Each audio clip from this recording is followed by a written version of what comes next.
2, 3. 1,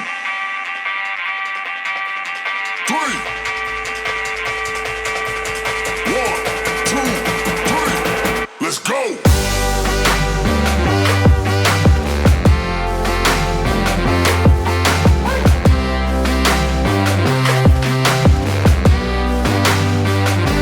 Welcome back, everybody. This is MrFOMO for Teaching Crypto, and this is a lesson from Teaching Crypto. Please remember to like, subscribe, and if you wouldn't mind, tipping your teachers if you have the chance, or if you're so inclined. The basics about Bitcoin. Some of the things we're going to talk about tonight. It's independent. It's decentralized. It's not controlled by any governments or banks. There's no central point of failure. There's no one that controls Bitcoin.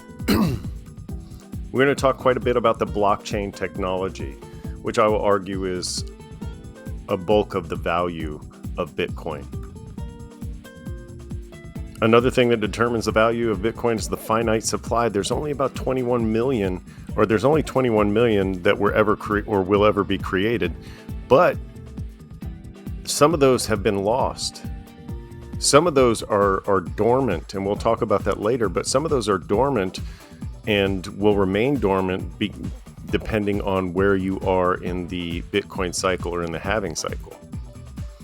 What can it do for you? You can make online purchases with Bitcoin. You can use it to counter trade fiat currency. People love it because it's extremely volatile. It's disruptive. It's disrupted markets. It has produced a whole another market of altcoins, which are trying to be as strong as Bitcoin, but not quite succeeding.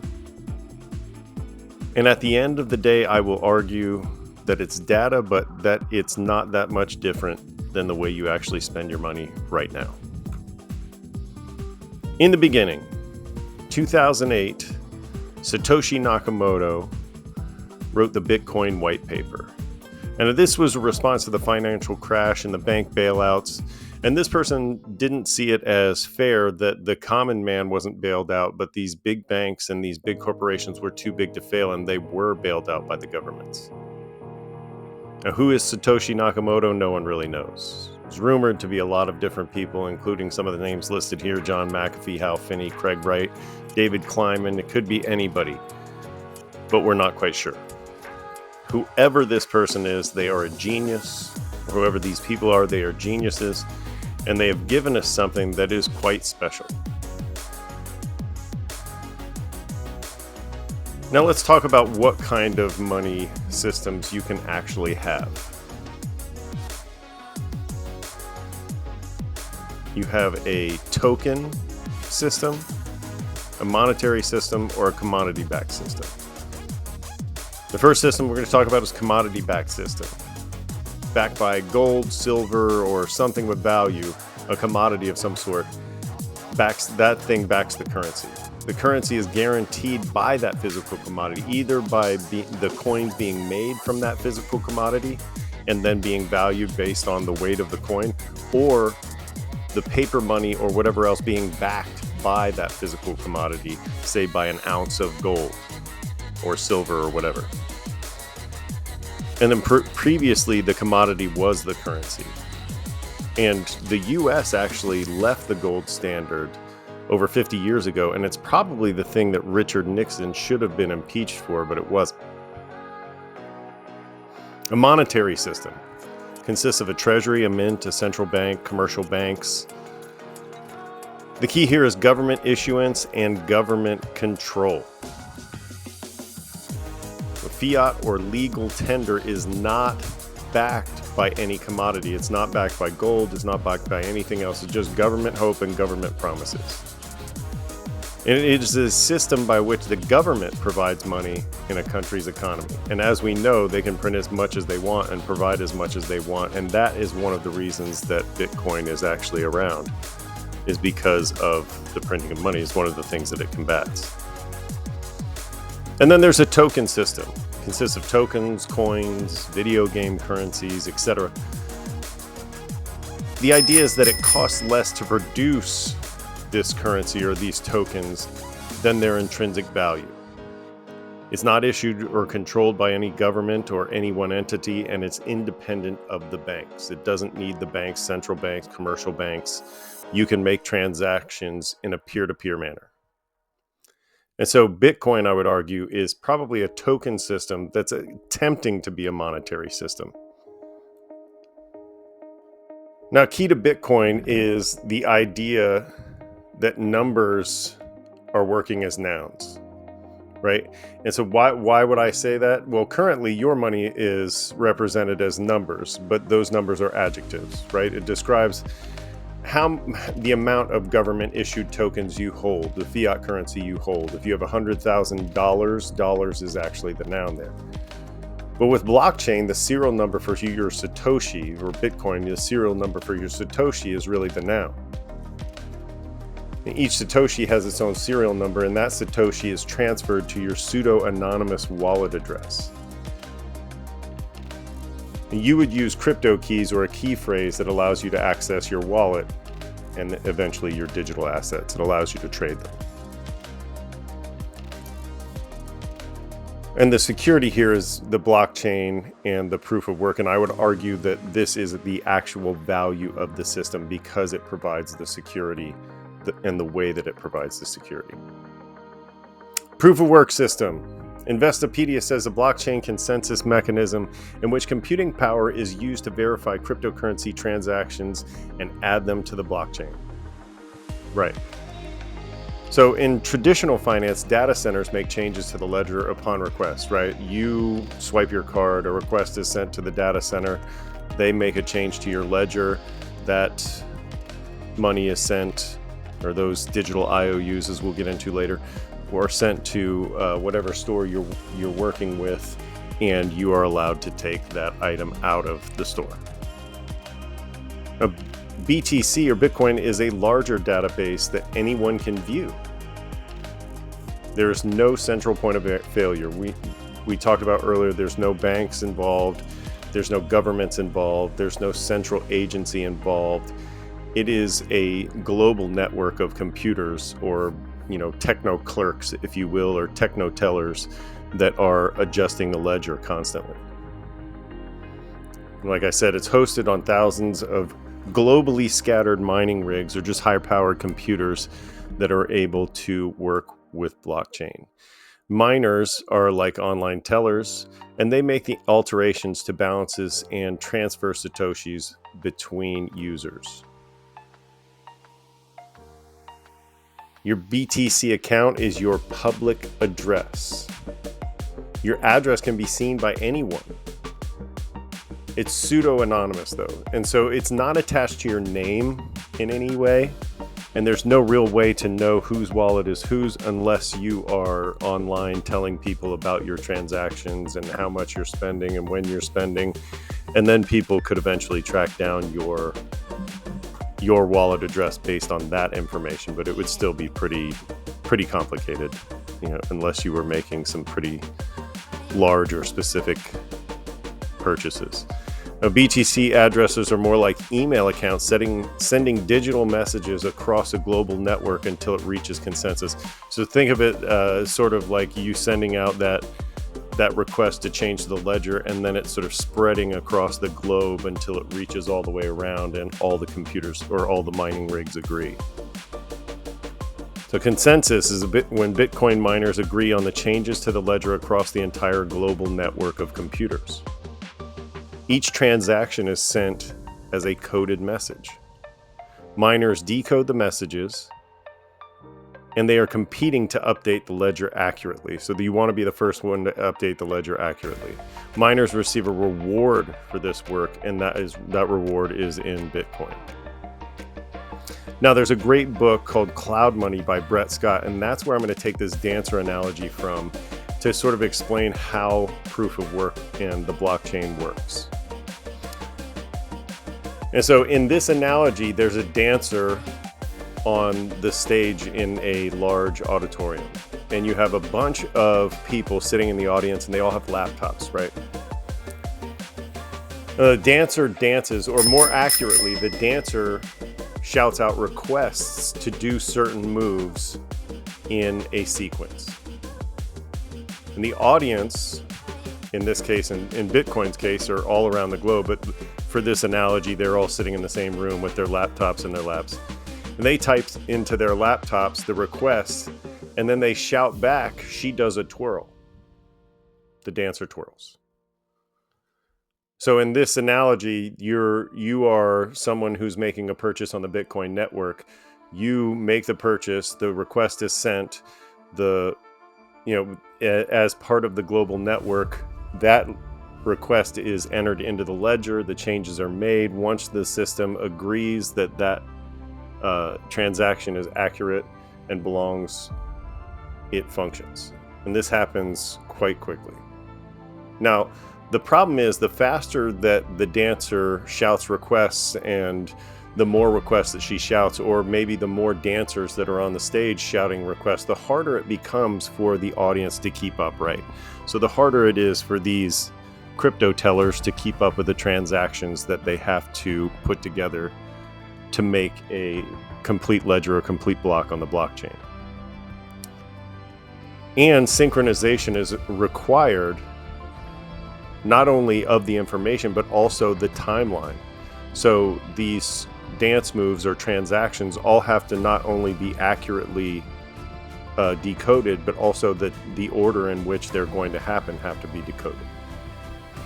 And so now, as the audience is fielding these requests from all these dancers on the stage and as they continue to shout them over and over, they get pieces of the timeline, they get pieces of the information, and then they compete to put all those pieces get together into a dance that makes sense.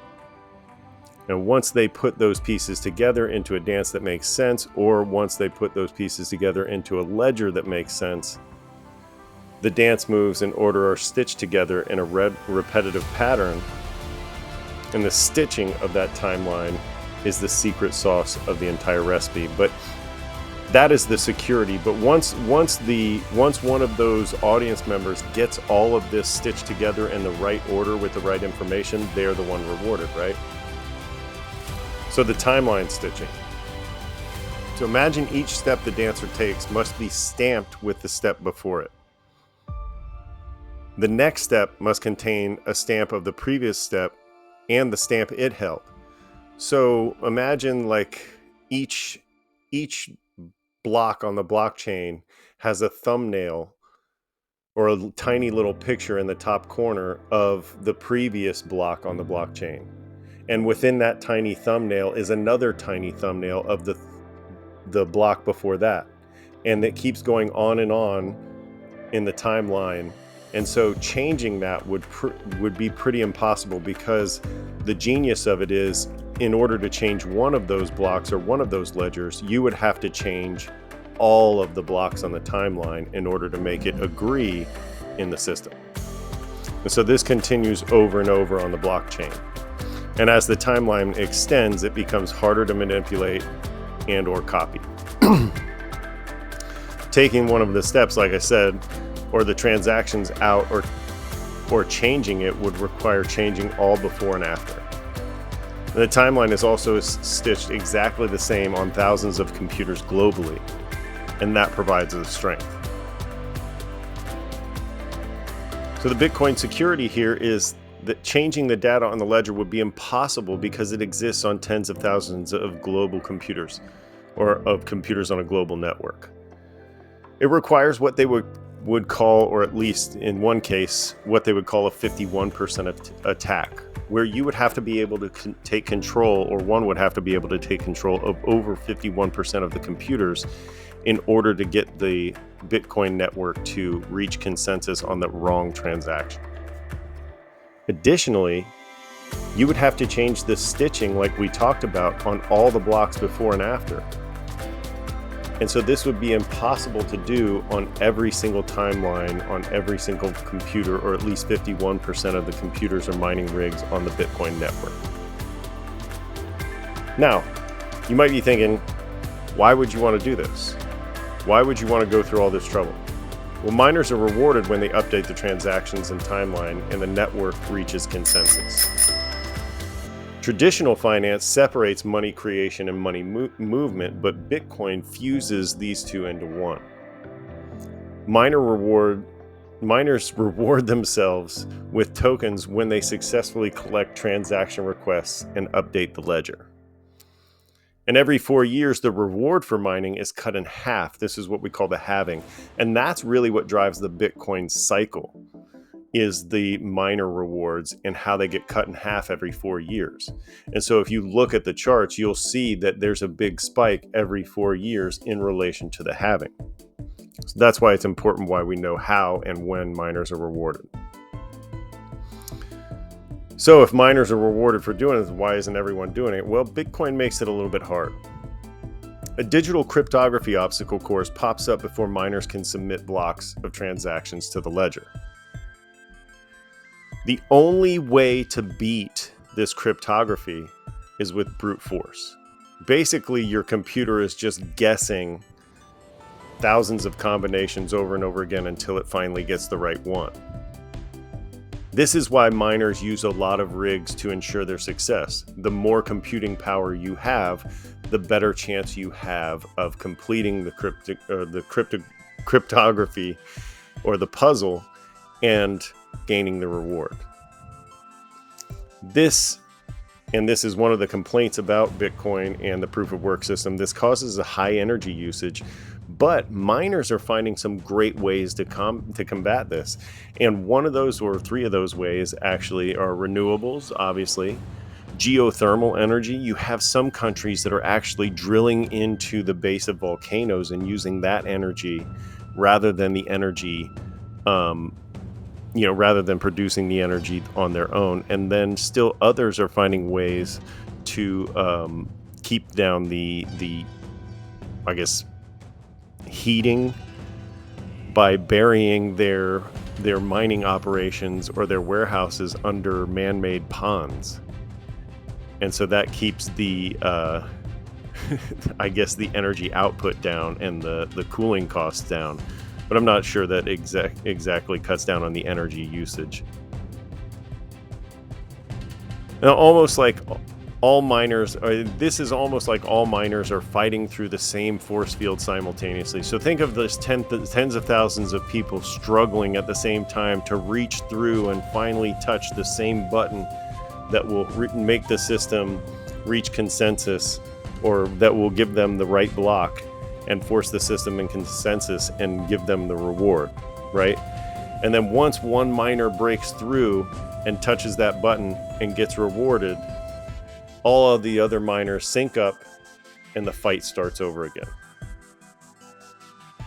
Now, this difficulty makes Bitcoin feel like it was mined from the network. That's where that idea or that word comes from, mining.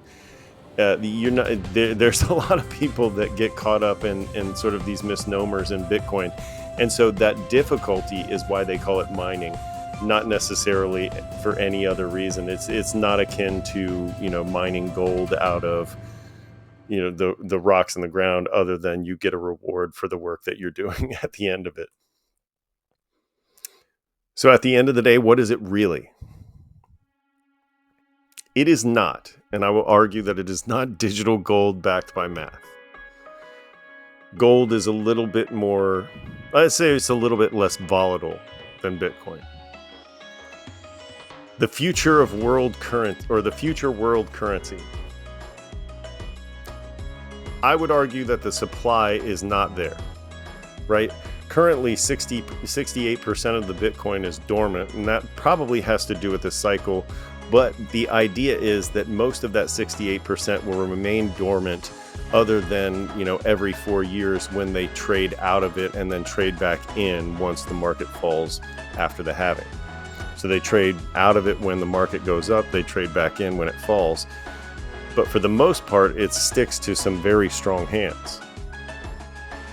That leaves, I think, roughly 7 million Bitcoin. And when you break it down into Satoshis, it's only about 85,000 Satoshis per person. So I'd argue that, and that's globally, And so I'd argue that it's not quite there as far as the supply is concerned to be the future world currency. I'd also argue that it's not any of the imagery that you see. It's not these coins you see. It's not the paper money that you see behind it. It's not the necklaces that people make. It's not any of those things. As a matter of fact, I would argue that most of the imagery you see for Bitcoin confuses people about what Bitcoin actually is. You don't get any of those things when you buy Bitcoin. You don't get those coins you see in front of you. You don't get really anything other than what we'll talk about later. Maybe. These are some of the things that it may be. It may be the greatest store of value in history. Maybe. Depending on when you buy it. If you bought it at its peak, it's a horrible store of value. Those people who bought it at its peak would argue that no store of value loses 70% in the span of 18 months.